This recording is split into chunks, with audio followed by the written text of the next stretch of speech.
Acción. Que esto es el primer capítulo. Hostia, más de uno. Hombre, claro, tío. Vale, ¿estás listo? Estoy listo. Pues nada, bienvenidos a esta charla que voy a hacer con Vicens. Vicens, ¿qué tal? Que venimos de entrenar ahora. Vamos a hablar un poquito del fútbol y de la vida, ¿no? Un poquitito.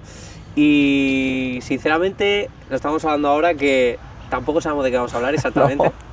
Es modo improvisado, a ver hasta dónde llega esto.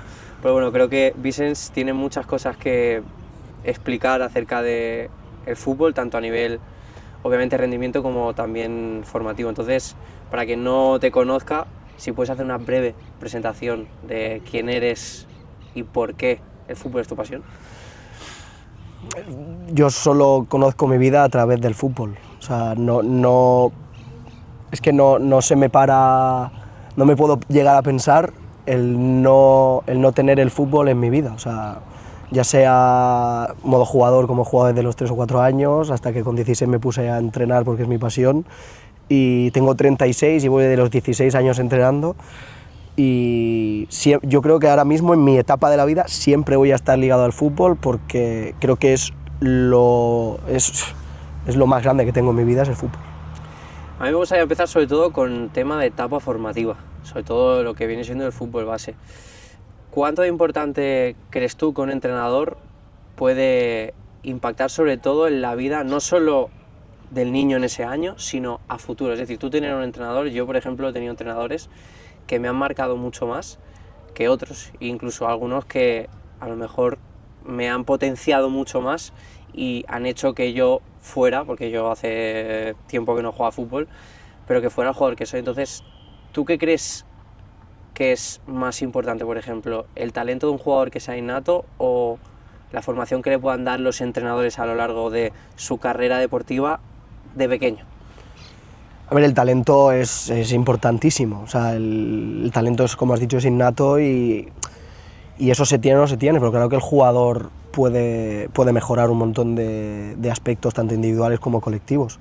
Pero más allá, en el tema del fútbol base, de la formación de niños con 6, 7, 8, 9, 10 años, lo más importante es cómo quieres que te recuerden. Yo siempre les digo a mis entrenadores cuando hablo con ellos a nivel de formación, yo siempre digo que hay 2 tipos de personas. La que te alegras cuando se va y la que te alegras cuando llegas. Y yo quiero ser de las segundas, y eso es lo que le digo a los entrenadores, que aparte de enseñar fútbol, es que a los niños o a las niñas les vamos a enseñar lo que es su pasión y lo que le mola. O sea, nosotros somos el profe de lo que a ellos les gusta y tenemos una ascendencia hacia los jugadores y jugadoras que es increíble, más allá del fútbol, más allá de enseñar mejor, enseñar peor, que obviamente es súper importante, pero es mucho más cómo le marcamos a los jugadores y a las jugadoras. Hubo una frase este pasado fin de semana, porque te acompañé con el cadete juvenil femenino, y te la quiero sacar aquí porque me gustó mucho y quiero que la expliques, porque creo que viene muy relacionado con lo que acabas de decir. Tú le dijiste a las chicas: a mí me da igual que ganéis o perdáis, yo lo que quiero es que aprendáis a jugar a fútbol. Explica un poco esto, o sea, porque creo que viene muy a la par de lo que venías diciendo ahora. Es entender el juego, pero entender el juego en todas sus facetas, tanto técnicamente como tácticamente, como a nivel de toma decisional, como sobre todo a nivel de emociones. El fútbol femenino, en el masculino hay muchas emociones, pero es que el fútbol femenino se multiplica por 1000 todas las emociones y tienen que saber gestionarlas, no controlarlas, sino gestionarlas. Y es que es brutal, o sea, el controlar las emociones dentro de todo lo que pasa en un partido de fútbol es que es la clave para luego ganar o para estar cerca de ganar, porque no te asegura la victoria, pero lo que sí te asegura es estar dentro del partido en todo momento y ver más allá del resultado. Tú cuando a un equipo, a un jugador o a una jugadora ve el fútbol más allá de un marcador, cuando pone 2-0, 3-0 o 2-1, tanto a favor como en contra, que solo le importa el juego, con balón y sin balón, y estar bien atento al juego y hacer lo que toca en el juego, lo que el entrenador o la entrenadora le enseñe, eso es tener un control de las emociones y un control de las personas y un control de tu estado increíble. Si tú, por ejemplo, ahora que a lo mejor te escuchan entrenadores, jugadores, incluso padres y madres, que obviamente son una parte muy importante en el fútbol base, te están escuchando, ¿Tú cuáles dirías, si tuvieras que decir, Vicens, di 3 cosas que para ti son muy importantes para la formación de un niño? Sobre todo en el fútbol, ya tenga que ver con el fútbol como Fuera, de forma en indirecta, casa. ¿no? Que todo está muy junto, pero 3 cosas. Que los dejen tranquilos, o sea, que los dejen tranquilos al final, que tengan el derecho a equivocarse, porque yo he visto un montón de entrenadores y a un montón de familias magnificar el error cuando falla un pase, cuando falla un regate, cuando falla un gol, cuando falla un despejo, cuando el portero se le escapa el balón de la mano, que le dejen tranquilos y tranquilas, que les dejen disfrutar del fútbol. Este es el primer mensaje, tanto como entrenadores como familias. El segundo es que le acompañen en el disfrute, que disfrute con ellos y con ellas, que es su pasión y que le acompañen en el proceso de una manera sana. Y el tercero, que sobre todo vean respeto. Y cuando digo que vean respeto, es que papá, mamá o entrenador, entrenadora o tío o abuelo que no se suban en el coche y que critiquen a un compañero, a una compañera, al árbitro, al contrario, al tal, o que cuando ven un partido en casa que le dicen de todo al árbitro de la tele o al contrario de la tele o insultan a jugadores. Si eso lo ve un niño o una niña de 8, 9, 11, 13 años, luego cuando van a su partido de fútbol lo replican, lo reproducen y luego dicen, no, hay que respetar, pero papá o mamá, o si tú eres el primero o la primera que no respetas cuando ves un partido en la tele, ¿por qué me dices que yo ahora tengo que respetar, o ella misma o él mismo no lo va a respetar porque es lo que está viendo en casa? O sea, para mí esas 3 son vitales. Brutal. Espero que tomen nota desde casa. Siguiendo con el tema de etapa formativa, y sobre todo es un tema que muchas veces hemos hablado en el gimnasio, incluso con mi primo, que lo tenemos por aquí purlando. Muchas veces hemos hablado de, y yo sobre todo, a mí me afecta más esto, porque yo he estudiado ciencias de la actividad física del deporte, y es algo que esta flexibilidad o esta capacidad motriz que tienen los niños, la que se tenía antes, quizá ahora no se tiene ahora. Ya no entrando en tema de si el tema digital, el tema de los niños que no salen tanto a la calle, que ahora si quieres entramos aquí, pero ¿tú crees que también se ha suplido un poquito con que los conocimientos de los entrenadores desde bien pequeñitos y los jugadores propios son mejores? Porque yo, por ejemplo, cuando jugaba fútbol 7 o fútbol 11, incluso te hablo de hace 15 años, los conocimientos que yo veo que los chavales de 8 o 9 tienen, yo no los he tenido hasta los 18 o 20 o hasta ahora, porque estoy contigo y con un cuerpo técnico increíble, pero ¿crees que se ha suplido? ¿Ha fallado un poco esto y se ha compensado con esta parte más de conocimientos del fútbol?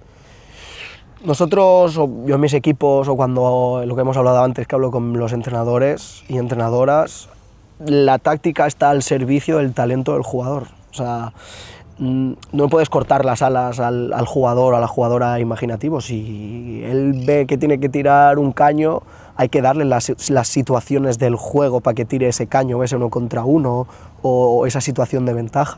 Es que a lo mejor esa situación de ventaja está en tu área y el defensor te viene con las piernas abiertas y el central o el mediocentro o el pivote, el interior, el que caiga por ahí, pues para salir de una presión tiene que tirar un caño, tiene que saber la lectura del juego. No, está prohibido tirar un caño en tu área. Bueno, si es que si se da la circunstancia de que tú tienes que salvar una presión para tirar un caño, pues lo tiras, eso es la lectura del juego. Y eso no se lo puedes cortar al jugador. Igual que si se tira el caño, se va del caño y le va demasiado fuerte y el contrario lo corta, no lo puedes matar, porque es que es la acción a nivel de lectura del juego ha sido buena, pero a lo mejor le ha dado demasiado fuerte a la pelota y se le ha ido al contrario, que está 10 metros para allá. Sinceramente, yo soy de esto que no se le puede cortar. Se tiene que decir, hostia, el gesto técnico, la ejecución tiene que ser un poco más suave porque has visto el contrario, pero eso se está perdiendo. Se está perdiendo mucho, de que confundimos términos, de que el fútbol es mucho más rígido, mucho más táctico, mucho más tal, y que el jugador se tiene que cortar la imaginación. No, tiene que tener toma decisional, una cosa individual de cómo te va a venir a defender y cuál es el próximo salto, dónde tienes el espacio y cuál es la acción técnica a realizar. Si tiene la virtud de ese jugador o esa jugadora de tirar ese caño porque toca, o de hacer una croqueta, o de salir de una presión en tu propia área por tu calidad individual, tienes que hacerlo, y si se equivoca la ejecución no lo tienes que matar, porque si no va a tener miedo a hacer eso. Entonces la táctica está al servicio del talento del jugador y de la jugadora. Entiendo que como conclusión de esto es más que a lo mejor tú como entrenador tienes ciertas ideas de cómo jugar, pero obviamente lo adaptas al estilo de jugadores que tienes, es decir, a la plantilla de la que tú dispones y también obviamente teniendo en cuenta no sus gustos, pero dónde puede llegar a encajar más, porque yo no sé si esto puede pasar, pero sucede en la etapa formativa que el entrenador tiene una idea de cómo jugar y no son nada flexibles a la hora de decir, no, es que a mí me gusta, me lo invento, este 4-4-2 con bloque bajo, tal, y a lo mejor tienes jugadores que tú lo ves y dices, es que no deberías jugar así, pero ellos siguen con esa idea. ¿Eso puede suceder? Puede suceder, y sucede más de lo que debería, pero tanto para cuando tú quieres jugar directo y no tienes los jugadores para jugar directo, como cuando tú quieres jugar a nivel asociativo y no tienes los jugadores para jugar a nivel asociativo. Obviamente luego está la etapa de competición y la etapa de formación, que tú tienes que enseñar al jugador o a la jugadora a tener unas buenas decisiones en el juego y saber cuándo tiene que jugar por dentro, cuándo tiene que jugar fuera, cuándo tiene que jugar lejos, cuándo tiene que jugar en diagonal, cuándo tiene que dar un pase en horizontal. Entonces esto va dentro de las características del juego, y hay una diferencia muy grande entre cuando tú solo vas a competir, porque el equipo es de competición, y cuando tu prioridad es formar. Y no olvidarse que dentro de la formación está la competición también, porque el jugador o la jugadora tiene que saber competir, pero depende de qué edades tampoco puede estar por delante la competición que de la formación. Es una línea muy fina, pero sí, esto pasa mucho más de lo que debería. A mí me gusta jugar así, yo juego así. Si no tienes los jugadores para jugar así, no puedes jugar así. Y yo siempre se los digo a toda mi gente cuando hablamos de fútbol, que los entrenadores somos esclavos de los jugadores. Si tú tienes jugadores para contragolpear y para transitar, dale las ventajas para contragolpear y transitar. Si tienes jugadores para jugar directo y atacar en campo rival a partir de un balón directo, de una segunda jugada, de una caída, porque tu punta es muy grande y domina muy bien la protección de bola y tienes muchos llegadores y que ataca muy bien el juego de cara, pues que ataquen el juego de cara, no que ataquen el juego de espaldas. Los centrocampistas, pues es adaptarse al equipo que tienes y obviamente dar tu sello. El entrenador tiene que tener tu sello. A mí lo que más me gusta de un equipo es que sea reconocible del entrenador que está. Entonces yo siempre les digo que el equipo es la imagen de la personalidad del entrenador y también obviamente de las características de lo que a él, para lo que él significa el fútbol. Es lo que él tiene que intentar trasladar a los jugadores. Qué bueno, brutal. Pasando ya al tema de fútbol amateur, ya sea tú ahora entrenas en Primera Catalana, que yo también estoy en el cuerpo técnico, obviamente me toca de cerca, pero me gustaría ahora ya pasar a la parte más de, pueden estar en una etapa formativa, porque siguen aprendiendo y todos seguimos aprendiendo por más mayores que seamos, pero ¿tú cuál crees que es el salto o la diferencia más grande, por ejemplo, de un chaval que te viene de un juvenil, incluso de una categoría alta, división de honor, y de repente pasa ya a amateur, ya sea un Primera Catalana, un élite, un tercera ref? ¿Tú cuál crees que es la diferencia que un jugador puede notar más y también la diferencia que un entrenador nota en estos jugadores? Las acciones individuales entre un jugador de 19 años contra un jugador de 25, 26, 27 o que ya está hecho para la categoría de Primera Catalana o élite o tercera ref, que en mi opinión tampoco hay tanta diferencia de Primera Catalana a tercera ref. La diferencia es a la velocidad que tú ejecutas, pero tanto con balón como sin balón.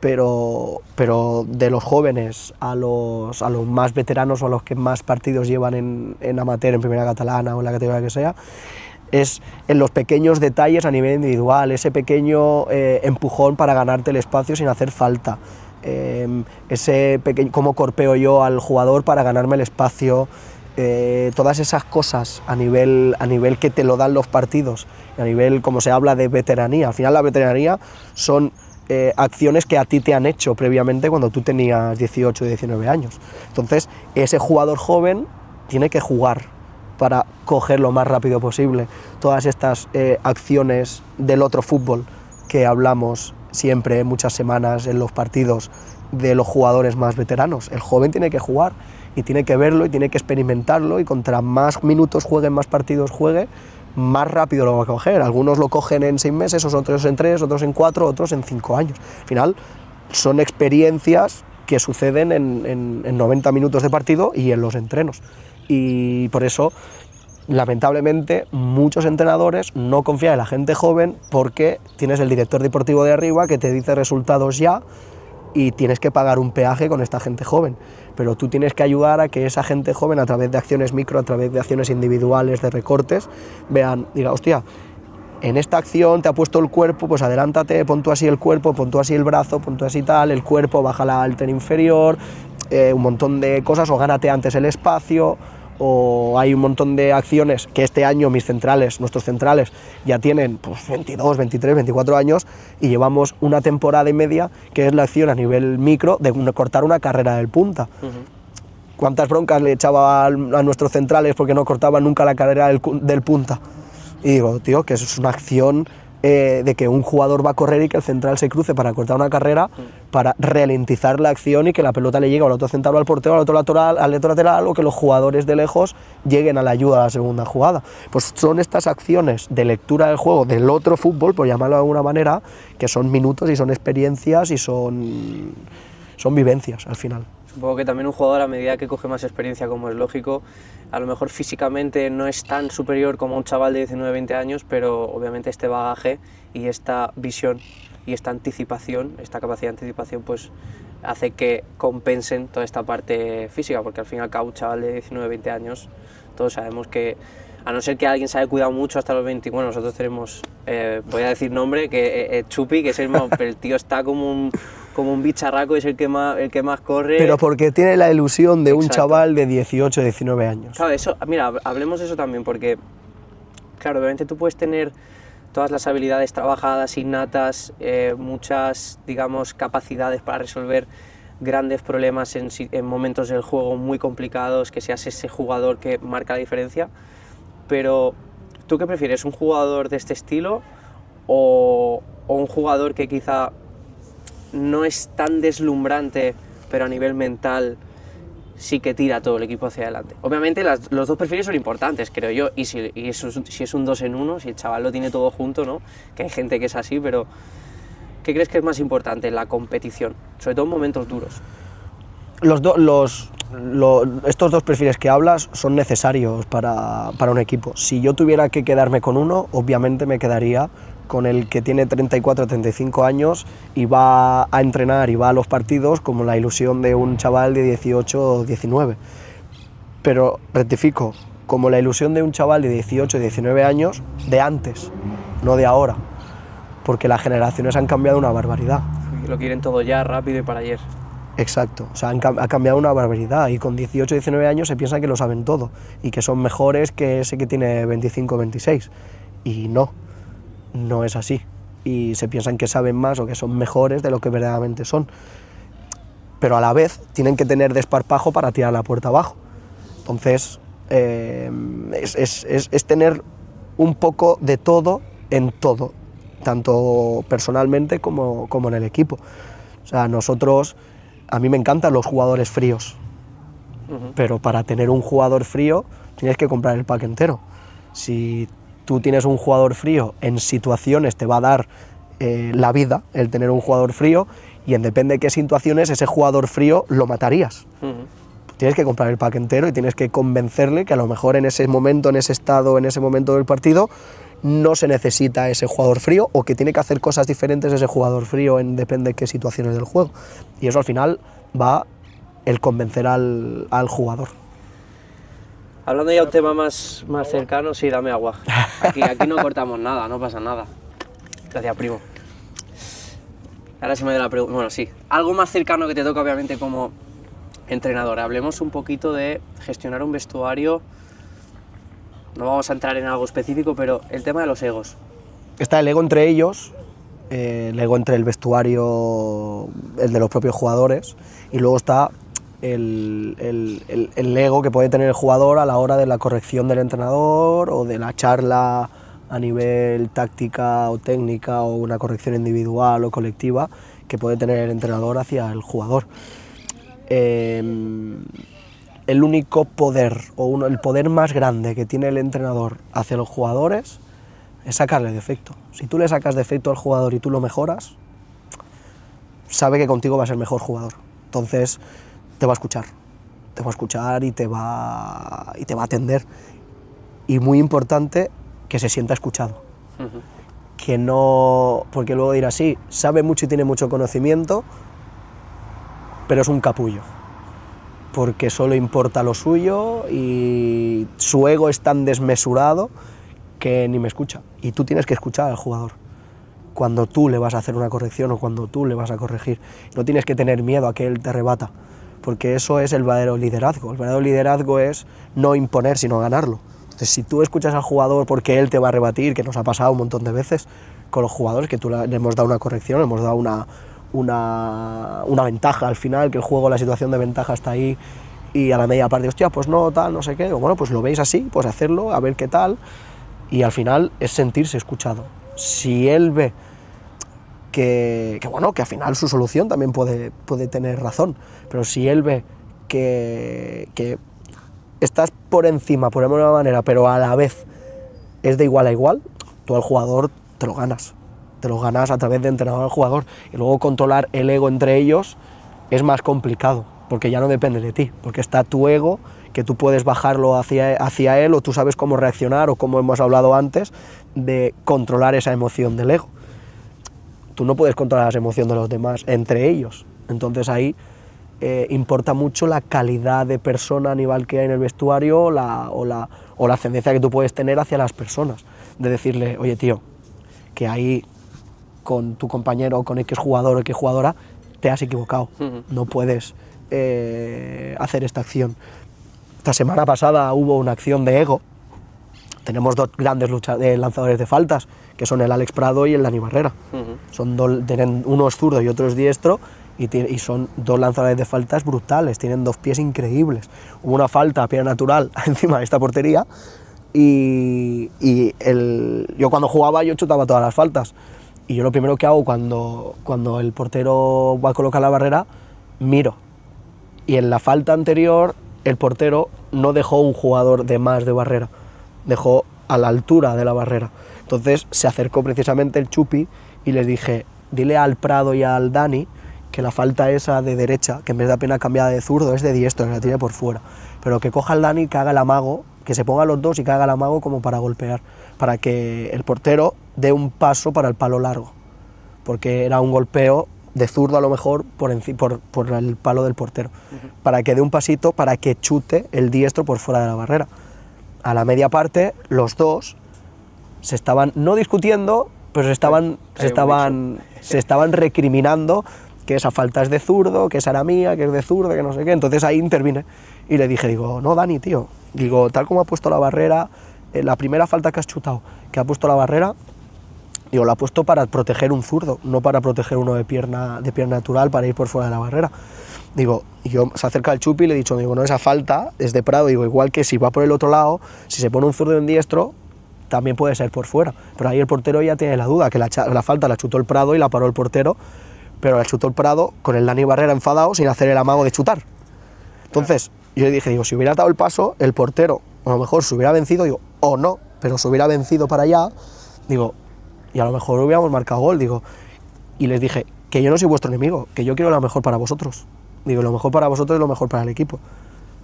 Y cogió, se dieron la mano, me dio la mano en mí el Dani Barrera, y dice, verdad, tienes razón. Y ya está, y al final es un control del ego mutuo, o sea, entre ellos, pero que también entra no una orden, sino una dirección técnica por una situación de juego. Y al final, ¿por qué la respetan? Porque saben que los hemos mejorado. Y porque, como has dicho antes, se les escucha y obviamente se les argumenta el porqué. Tú no es, oye, tienes que hacer esto y ya está, punto, sino no. Es esto por este motivo. Correcto. Que al fin y al cabo el objetivo final es el bien y de común del equipo. Obviamente también cuidar la parte individual, entiendo, como estos egos que estamos hablando, pero como te digo, creo que es algo bastante fascinante y creo que es en lo que la gente falla, no solo entrenadores, sino por lo que yo he visto en general, más allá del fútbol, es en lo que la gente falla más, por eso quería sacar este tema. Para acabar, dos preguntitas más. tema de, porque yo lo he vivido contigo, una mala racha. La mala racha en el fútbol, en la vida, pero estamos hablando de fútbol. ¿Cómo gestionas eso? ¿Cómo gestionas eso como persona, como entrenador? ¿Y qué crees que haces bien? Porque yo lo he vivido contigo, tanto el año pasado, que nos salvamos en la última jornada, como en esta, que estamos ahí luchando para hacer todavía las cosas mejor que el año pasado, pero obviamente en la situación en la que estamos. Para alguien que te esté escuchando y diga, es que llevo una racha muy mala de resultados, porque obviamente nosotros en líneas generales, oye, pues es normal, pierdo 5 o 6 partidos seguidos, eso es una mala racha, ¿no? Pero ¿cómo sostienes esto? ¿Cómo lo has hecho? ¿Cómo lo haces y cómo lo seguirás haciendo al fin y al cabo? Yo fuera lo llevo muy mal. O sea, eso de entrada. O sea, yo fuera en la mala racha que no ganamos hasta la jornada 10, yo creo que fueron mis peores 10 semanas, casi te diría que de mi vida. Es que no me lleva a ese extremo. O sea, yo personalmente me iba muy mal, menos mal que tengo mi pareja, que también es del fútbol y es de fútbol y todo, y sabe cómo soy, sabe lo importante que es para mí el fútbol, y yo fuera lo llevaba muy mal. Rollo afectar a no querer salir a cenar, no cenar, los primeros 2 días hasta no llegar el entreno del martes, y perdíamos el sábado, domingo, lunes y martes, sobre todo domingo y lunes, y sábado por la noche, era un cementerio total. O sea, era odioso. Yo siempre le digo a ella que nosotros llevamos 19 años. Si por lo que sea yo o ella no seguiríamos juntos, yo no podría estar con otra mujer, es imposible. Es imposible. Porque para mí el fútbol me lo llevo fuera a mi vida, y es una cosa que sé que es un error. Pero es que no lo puedo cambiar. Es que no, o sea, de momento no lo puedo cambiar. Tengo 36, no sé si con 46 a lo mejor será diferente. He mejorado mucho, sí, todo tengo que decirlo, pero personalmente fuera ha sido un infierno.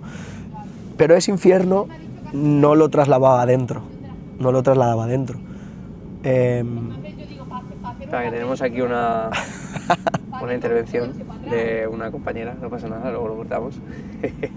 Sigue. Bueno, o no. No lo cortes, ahí queda más natural.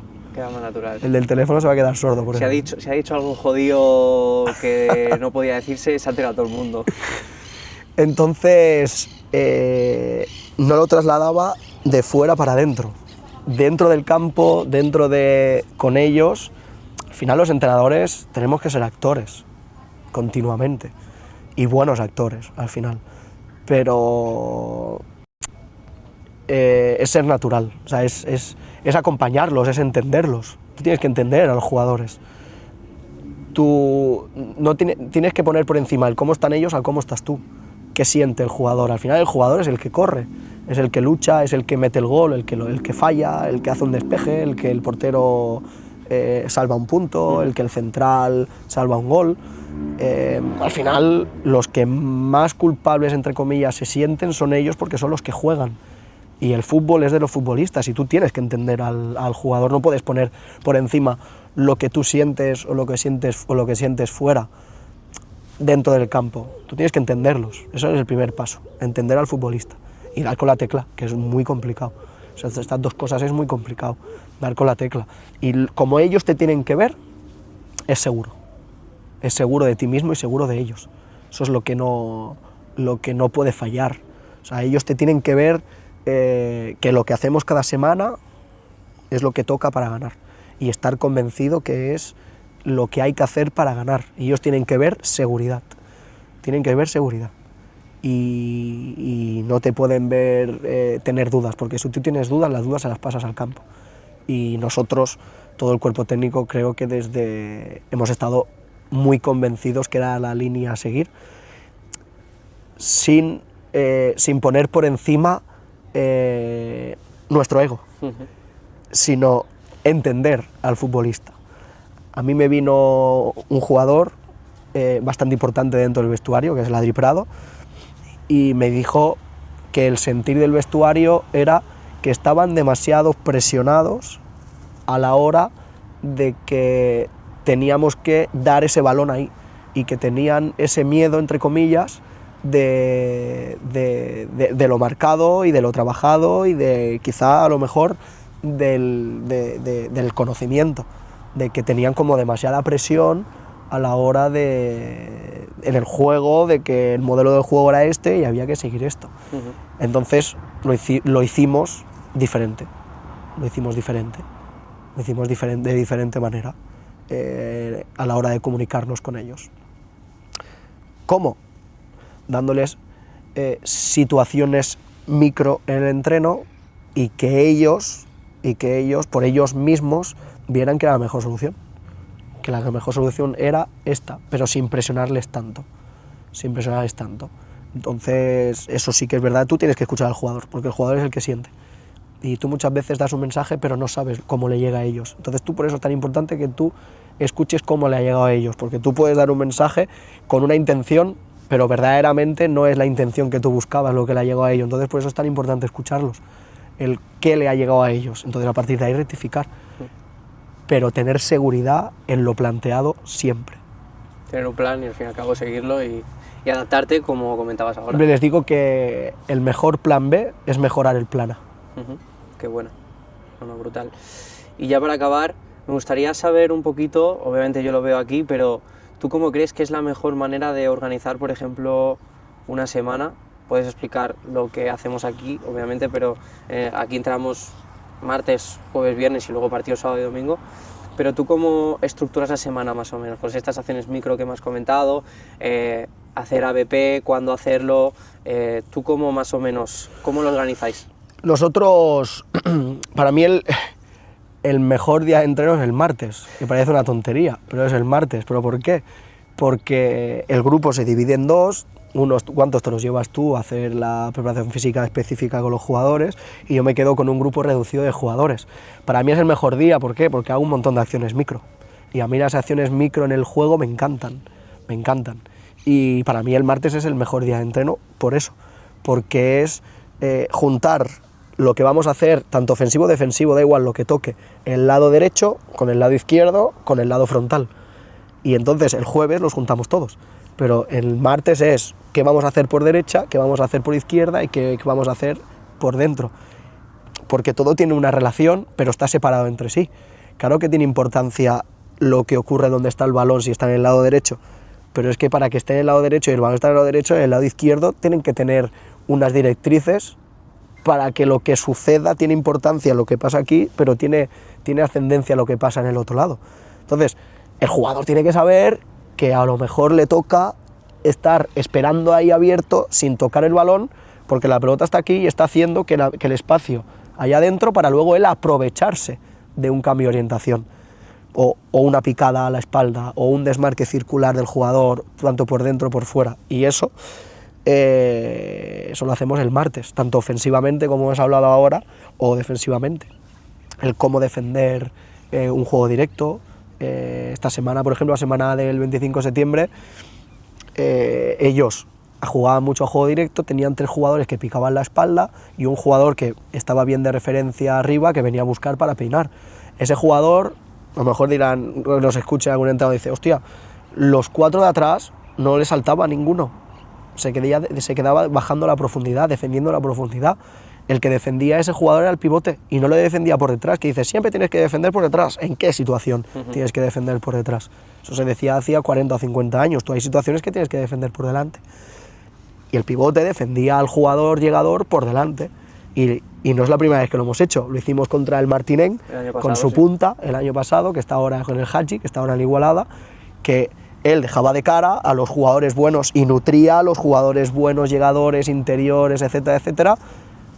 Y al Paul Bello lo pusimos por delante del pivote, que hasta en un saque, por delante del punta, perdón, que hasta en un saque de banda, en un saque de medio, cogió, lo empujó, lo tiró para allá, porque no estaba dándole juego a los llegadores, y ese jugador no estaba defendido por detrás. Todo un jugador que corpea muy bien de espaldas y que tal, quiere tener un jugador porque él utiliza muy bien el cuerpo. Si tú lo pones por delante, ese jugador ya está incómodo. Entonces, eso lo hicimos el martes, en las situaciones micro, con el pivote, por ejemplo. Y el martes hacemos esto, situaciones micro, y por eso es mi día favorito.